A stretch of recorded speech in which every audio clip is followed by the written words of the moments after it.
ಎಲ್ಲರಿಗೂ ನಮಸ್ಕಾರ ಸ್ನೇಹಿತರೆ. ಕರ್ನಾಟಕದ ಸಮಸ್ತ ಜನರಿಗೆ ಈ ಮೂಲಕ ತಿಳಿಸುವುದೇನೆಂದರೆ, ಗೃಹಲಕ್ಷ್ಮಿ ಯೋಜನೆಯ ಅರ್ಜಿ ಹಾಕಿದಂಥ ಮಹಿಳೆಯರಿಗೆ ಖುಷಿ ಸುದ್ದಿ ಎಂದು ಹೇಳ್ಬೋದು.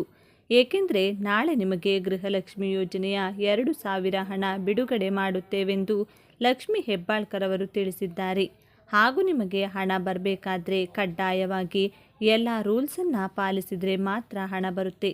ಇದರ ಬಗ್ಗೆ ಸಂಪೂರ್ಣ ಮಾಹಿತಿಯನ್ನು ಈ ವಿಡಿಯೋದಲ್ಲಿ ತಿಳಿಸಿಕೊಟ್ಟಿದ್ದೇವೆ. ತಪ್ಪದೆ ವಿಡಿಯೋವನ್ನು ಕೊನೆವರೆಗೂ ನೋಡಿ.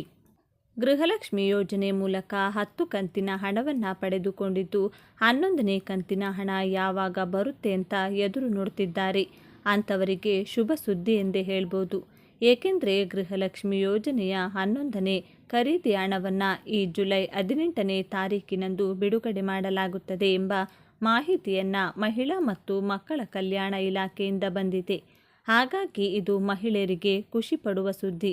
ಹೌದು ಸ್ನೇಹಿತರೆ, ತುಂಬ ಜನರು ಗೃಹಲಕ್ಷ್ಮಿ ಯೋಜನೆ 11ನೇ ಕಂತಿನ ಹಣವನ್ನು ಜುಲೈ 18ನೇ ತಾರೀಕು ಬಿಡುಗಡೆ ಮಾಡಲು ಪ್ರಾರಂಭ ಮಾಡಲಾಗುತ್ತಿದ್ದು, ಮೊದಲು ಕೆಲ ಮಹಿಳೆಯರಿಗೆ ಮಾತ್ರ ಹಣ ಬರುತ್ತೆ. ನಂತರ ಜುಲೈ 30ನೇ ತಾರೀಕಿನ ಒಳಗಡೆ ಗೃಹಲಕ್ಷ್ಮಿ ಯೋಜನೆಯ ಅರ್ಜಿ ಹಾಕಿದಂಥ ಎಲ್ಲ ಮಹಿಳೆಯರ ಖಾತೆಗೆ ವರ್ಗಾವಣೆ ಮಾಡಲಾಗುತ್ತೆ. ಇನ್ನು ಕೆಲವರಿಗೆ 2-3 ಕಂತಿನ ಹಣ ಬಾಕಿ ಇದೆ. ಈ ಹಣ ಯಾವಾಗ ಬರುತ್ತೆ ಎಂದು ಈ ವಿಡಿಯೋದಲ್ಲಿ ತಿಳಿಸಲಾಗಿದೆ. ಗೃಹಲಕ್ಷ್ಮಿ ಹಣ ಒಟ್ಟಿಗೆ 8,000 ರೂಪಾಯಿ ಜಮಾ. ಹೌದು, ತುಂಬ ಮಹಿಳೆಯರು ಗೃಹಲಕ್ಷ್ಮಿ ಯೋಜನೆಗೆ ಅರ್ಜಿ ಹಾಕಿದ್ದು ಸುಮಾರು 4 ತಿಂಗಳಿಂದ ಯಾವುದೇ ಕಂತಿನ ಹಣ ಬಂದಿಲ್ಲ. ಅಂಥವರಿಗೆ ಶುಭ ಸುದ್ದಿ ಎಂದೇ ಹೇಳ್ಬೋದು.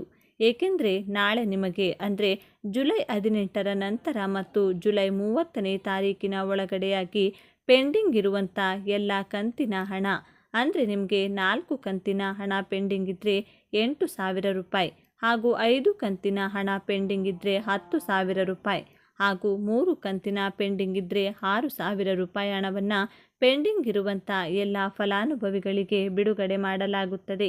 ಹೌದು, ಗೃಹಲಕ್ಷ್ಮಿ ಯೋಜನೆಗೆ ಅರ್ಜಿ ಹಾಕಿದಂಥ ಮಹಿಳೆಯರ ಖಾತೆಗೆ ಪೆಂಡಿಂಗ್ ಇರುವಂಥ ಎಲ್ಲ ಹಣವು ಬಿಡುಗಡೆ ಮಾಡಲಾಗ್ತಿದ್ದು, ನಿಮಗೆ ಪೆಂಡಿಂಗ್ ಇರುವಂಥ ಹಣ ಪಡೆಯಬೇಕು ಅಂದರೆ ಕಡ್ಡಾಯವಾಗಿ ಕೆಳಗಡೆ ನೀಡಲಾದ ಎಲ್ಲ ನಿಯಮಗಳನ್ನು ಪಾಲಿಸಬೇಕು. ಅಂದರೆ ಮಾತ್ರ ನಿಮಗೆ ಪೆಂಡಿಂಗ್ ಇರುವಂಥ ಎಲ್ಲ ಹಣ ಬರುತ್ತದೆ. ಆ ರೂಲ್ಸ್ಗಳ ಬಗ್ಗೆ ನೋಡೋಣ ಬನ್ನಿ. ಪೆಂಡಿಂಗ್ ಹಣ ಪಡೆಯಲು ಕಡ್ಡಾಯವಾಗಿ ಈ ರೂಲ್ಸ್ ಪಾಲಿಸಿ. ಹೌದು, ಗೃಹಲಕ್ಷ್ಮಿ ಯೋಜನೆಯ ಪೆಂಡಿಂಗ್ ಇರುವಂಥ ಎಲ್ಲ ಹಣ ಪಡೆಯಬೇಕಾದರೆ ಕಡ್ಡಾಯವಾಗಿ ಈ ರೂಲ್ಸ್ ಪಾಲಿಸಬೇಕು. Bank account. ಗೃಹಲಕ್ಷ್ಮಿ ಪೆಂಡಿಂಗ್ ಇರುವಂಥ ಹಣ ಪಡೆಯಲು ನೀವು ನಿಮ್ಮ ಬ್ಯಾಂಕ್ ಖಾತೆಗೆ NPCI ಮ್ಯಾಪಿಂಗ್ ಮಾಡಿಸುವುದು ಕಡ್ಡಾಯ ಮತ್ತು ನಿಮ್ಮ ಬ್ಯಾಂಕ್ ಖಾತೆಗೆ KYC ಹಾಗೂ ಆಧಾರ್ ಕಾರ್ಡ್ ಲಿಂಕ್ ಮಾಡಿಸುವುದು ಕಡ್ಡಾಯ. ಅಂದರೆ ಮಾತ್ರ ಹಣ ಬರುತ್ತದೆ. ಒಂದು ವೇಳೆ ನಿಮ್ಮ ಬ್ಯಾಂಕ್ ಖಾತೆಗೆ ಸರಿಯಾಗಿದ್ದರೂ ಕೂಡ ಹಣ ಬರುತ್ತಿಲ್ಲವೆಂದರೆ ನೀವು ನಿಮ್ಮ ಹತ್ತಿರದ ಪೋಸ್ಟ್ ಆಫೀಸ್ನಲ್ಲಿ ಅಥವಾ ಅಂಚೆ ಕಚೇರಿಯಲ್ಲಿ ನೀವು ಖಾತೆಯನ್ನು ಮಾಡಿಸಬೇಕಾಗುತ್ತೆ. ಅಂದರೆ ಮಾತ್ರ ನಿಮಗೆ ಪೆಂಡಿಂಗ್ ಇರುವಂಥ ಎಲ್ಲ ಹಣವು ನಿಮ್ಮ ಖಾತೆಗೆ ಜಮಾ ಆಗುತ್ತದೆ ಎಂದು ಮಹಿಳಾ ಮತ್ತು ಮಕ್ಕಳ ಕಲ್ಯಾಣ ಇಲಾಖೆ ಸಚಿವೆಯಾಗಿರುವಂಥ ಲಕ್ಷ್ಮಿ ಹೆಬ್ಬಾಳ್ಕರ್ ಅವರು ತಿಳಿಸಿದ್ದಾರೆ. Ration card. ಹೌದು, ನಿಮ್ಮ ರೇಷನ್ ಕಾರ್ಡ್ನಲ್ಲಿರುವಂಥ ಎಲ್ಲ ಕುಟುಂಬದ ಸದಸ್ಯರ ಹೆಸರಿಗೆ ಆಧಾರ್ ಕಾರ್ಡ್ ಲಿಂಕ್ ಮಾಡಿಸುವುದು ಹಾಗೂ KYC ಮಾಡಿಸುವುದು ಕಡ್ಡಾಯವಾಗಿದೆ. ಅಂದರೆ ಮಾತ್ರ ಹಣ ಬರುತ್ತೆ. Aadhaar card update. ಗೃಹಲಕ್ಷ್ಮಿ ಯೋಜನೆಗೆ ಅರ್ಜಿ ಹಾಕಿದಂಥ ಮಹಿಳೆ ತನ್ನ ಆಧಾರ್ ಕಾರ್ಡ್ ತೆಗೆಸಿ 10 ವರ್ಷಗಳ ಕಾಲ ಯಾವುದೇ ರೀತಿಯ ಅಪ್ಡೇಟ್ ಮಾಡಿಲ್ಲವೆಂದರೆ ಅಂಥವರು ಕಡ್ಡಾಯವಾಗಿ ಆಧಾರ್ ಕಾರ್ಡ್ ಅಪ್ಡೇಟ್ ಮಾಡಿಸಬೇಕಾಗುತ್ತದೆ. ಅಂದರೆ ಮಾತ್ರ ಗೃಹಲಕ್ಷ್ಮಿ ಯೋಜನೆಯ ಹಣ ಬರುತ್ತದೆ. ಗೃಹಲಕ್ಷ್ಮಿ KYC.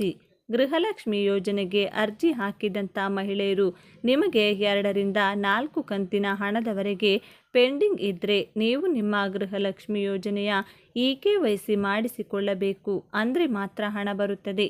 ಈ ಮೇಲೆ ನೀಡಿದಂಥ ಎಲ್ಲ ರೂಲ್ಸ್ಗಳನ್ನು ಪಾಲಿಸಿದರೂ ಕೂಡ ನಿಮಗೆ ಹಣ ಬರುತ್ತಿಲ್ಲವೆಂದರೆ ನೀವು ನಿಮ್ಮ ಹತ್ತಿರದ ಮಹಿಳಾ ಮತ್ತು ಮಕ್ಕಳ ಕಲ್ಯಾಣ ಇಲಾಖೆಗೆ ಭೇಟಿ ನೀಡಿ ಯಾವ ಕಾರಣಕ್ಕೆ ನಮಗೆ ಗೃಹಲಕ್ಷ್ಮಿ ಯೋಜನೆಯ ಹಣ ಬರುತ್ತಿಲ್ಲವೆಂದು ತಿಳಿದುಕೊಳ್ಳಬಹುದು. ಇದರಿಂದ ನಿಮಗೆ ಪೆಂಡಿಂಗ್ ಹಣ ಬೇಗ ಪಡೆಯಲು ಸಹಾಯಕವಾಗುತ್ತದೆ. ಹಾಗಾಗಿ ಮೊದಲು ನೀವು ನಿಮ್ಮ ಹತ್ತಿರದ ಮಹಿಳಾ ಮತ್ತು ಮಕ್ಕಳ ಕಲ್ಯಾಣ ಇಲಾಖೆಗೆ ಭೇಟಿ ನೀಡಿ ಮಾಹಿತಿಯನ್ನು ತಿಳಿದುಕೊಳ್ಳಿ. ಈ ಮಾಹಿತಿ ನಿಮಗೆ ಇಷ್ಟವಾಗಿದ್ದರೆ ನಿಮ್ಮ ಸ್ನೇಹಿತರು ಹಾಗೂ ಗೃಹಲಕ್ಷ್ಮಿ ಯೋಜನೆಗೆ ಅರ್ಜಿ ಹಾಕಿದಂಥ ಮಹಿಳೆಯರಿಗೆ ಆದಷ್ಟು ಶೇರ್ ಮಾಡಿ ತಿಳಿಸಿ. ಧನ್ಯವಾದಗಳು. ಕೇಂದ್ರ ಸರ್ಕಾರ ರೇಷನ್ ಕಾರ್ಡನ್ನು ಸರ್ಕಾರದ ಯೋಜನೆಗಳನ್ನು ಬಡ ಹಾಗೂ ಮಧ್ಯಮ ವರ್ಗದ ಜನರಿಗೆ ನೇರವಾಗಿ ತಲುಪಿಸುವ ನಿಟ್ಟಿನಲ್ಲಿ ಜಾರಿ ಮಾಡಿತ್ತು. ಈಗಲೂ ಕೂಡ ಸಾಕಷ್ಟು ಯೋಜನೆಗಳನ್ನು ಹಾಗೂ ಪಡಿತರವನ್ನು ರೇಷನ್ ಕಾರ್ಡ್ ಮೂಲಕವೇ ಪ್ರತಿಯೊಬ್ಬರು ಪಡೆದುಕೊಳ್ಳುತ್ತಿದ್ದಾರೆ. ರೇಷನ್ ಕಾರ್ಡ್ ಮೂಲಕ ಸರ್ಕಾರ ಜಾರಿಗೆ ತಂದಿರುವಂಥ ಈ ಕೆಳಗಿನ ಯೋಜನೆಗಳನ್ನು ನೀವು ಪಡೆದುಕೊಳ್ಳಬಹುದಾಗಿದ್ದು, ಬನ್ನಿ ಈ ಬಗ್ಗೆ ಮಾಹಿತಿಯನ್ನು ಪಡೆದುಕೊಳ್ಳೋಣ. ಪ್ರಧಾನಮಂತ್ರಿ ಫಸಲ್ ಭೀಮಾ ಯೋಜನೆಯನ್ನು ನೀವು ರೇಷನ್ ಕಾರ್ಡ್ ಮೂಲಕ ಪಡೆದುಕೊಳ್ಳಬಹುದಾಗಿದ್ದು, ರೈತರು ಒಂದು ವೇಳೆ ಅತಿವೃಷ್ಟಿ ಅಥವಾ ಅನಾವೃಷ್ಟಿಯಿಂದಾಗಿ ತಮ್ಮ ಬೆಳೆಯನ್ನು ನಷ್ಟ ಮಾಡಿಕೊಂಡ್ರೆ ಆ ಸಂದರ್ಭದಲ್ಲಿ ಈ ಯೋಜನೆಯ ಮೂಲಕ ಪರಿಹಾರ ಪಡೆದುಕೊಳ್ಳಬಹುದಾಗಿದೆ. ಇನ್ಸೂರೆನ್ಸ್ನ 50% ಪ್ರೀಮಿಯಮ್ಮನ್ನು ಮಾತ್ರ ನೀವು ಕಟ್ಟಬೇಕಾಗಿರುತ್ತದೆ ಹಾಗೂ ಉಳಿದ 50% ಹಣವನ್ನು ನೀವು ಕೇಂದ್ರ ಸರ್ಕಾರ ಕಟ್ಟುತ್ತದೆ. ಈ ಯೋಜನೆ ಅಡಿಯಲ್ಲಿ 2 ಲಕ್ಷ ರೂಪಾಯಿಗಳವರೆಗೂ ಕೂಡ ವಿಮೆಯನ್ನು ಕವರ್ ಮಾಡಬಹುದಾಗಿದೆ. 2016ರಿಂದ ಪ್ರಾರಂಭ ಆಗಿರುವಂಥ ಪ್ರಧಾನಮಂತ್ರಿ ಉಜ್ವಲ ಯೋಜನೆ ಅಡಿಯಲ್ಲಿ ಮನೆಯ ಮಹಿಳೆಯರಿಗೆ ಗ್ಯಾಸ್ ಸಿಲಿಂಡರ್ ಕನೆಕ್ಷನನ್ನು ನೀಡಲಾಗುತ್ತಿದ್ದು, ಈ ಯೋಜನೆ ಅಡಿಯಲ್ಲಿ ಸಬ್ಸಿಡಿ ದರದಲ್ಲಿ ಗ್ಯಾಸ್ ಸಿಲಿಂಡರನ್ನು ನೀಡಲಾಗುತ್ತಿದೆ.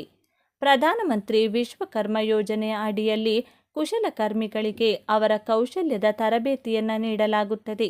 ಈ ಸಂದರ್ಭದಲ್ಲಿ ಪ್ರತಿದಿನಕ್ಕೆ 500 ರೂಪಾಯಿಗಳಂತೆ ಸಹಾಯಧನವನ್ನು ಕೂಡ ನೀಡಲಾಗುತ್ತದೆ.